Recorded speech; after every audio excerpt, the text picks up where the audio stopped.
लड़की ने साफ साफ देखा था कि नौकरानी ने उसकी चाय में कुछ मिलाया है, लेकिन उसने न तो इसका विरोध किया न ही सामने किसी को बताया, बल्कि उसने वही झर भरी चाय उठाकर पूरी पी ली, क्योंकि वो जानती थी कि हवेली की दोनों बीवियां उसकी इज्जत मिटाने की साजिश कर रही थीं। जैसे ही उसने चाय पीकर प्याला खाली किया, नौकरानी के चेहरे पर एक शैतानी मुस्कान आ गई। फिर लड़की ने जानबूझकर चक्कर आने का नाटक किया ताकि वह इस चाल में पूरी तरह शामिल दिखे। इसके बाद नौकरानी उसे लेकर पहले से तैयार एक कमरे में पहुंची और जैसे ही लड़की बेहोश होने का अभिनय करने लगी, नौकरानी को लगा उसकी योजना पूरी तरह कामयाब हो गई है। लेकिन जैसे ही वह कमरे से बाहर निकली, लड़की ने तुरंत आंखें खोली और चुपचाप उसका पीछा करने लगी। उसने देखा कि नौकरानी ने एक आदमी सांग ब्याव को चांदी की थैली देकर कुछ निर्देश दिए। फिर वह आदमी चला गया और ये सारी बात लड़की ने छिपकर देख ली थी। इसके बाद लड़की ने सांग ब्याव का वेश धारण किया और हवेली की दूसरी बीवी, जो दोपहर की नींद ले रही थी, उसे बेहोश किया और उसी कमरे में ले जाकर लिटा दी। लड़की ने चालाकी से यह रूप एक नौकर को दिखा दिया ताकि वो गवाह बन जाए, जिससे लगे कि वही सांग ब्याव जबरदस्ती कमरे में घुस आया है। लड़की ने यह सब इसलिए किया क्योंकि 15 साल पहले उसकी आंखों के सामने उसकी मां को मार दिया गया था, जिसे मार्क्यूस सबसे ज्यादा प्यार करता था।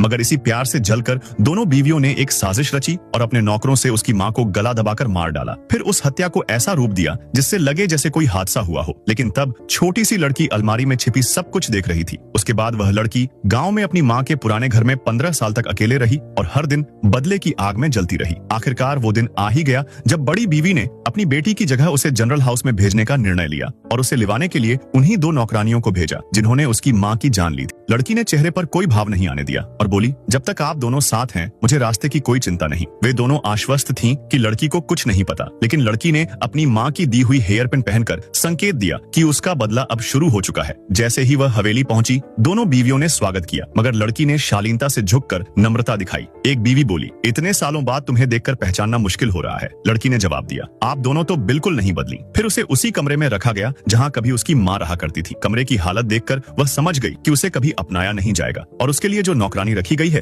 वो महज एक जासूस है। मगर लड़की ने उसे ही अपनी चालों का औजार बनाया। उसने हवेली के बहाने से घूमने का नाटक किया और सीधा जा पहुंची उन नौकरानियों के कमरे में।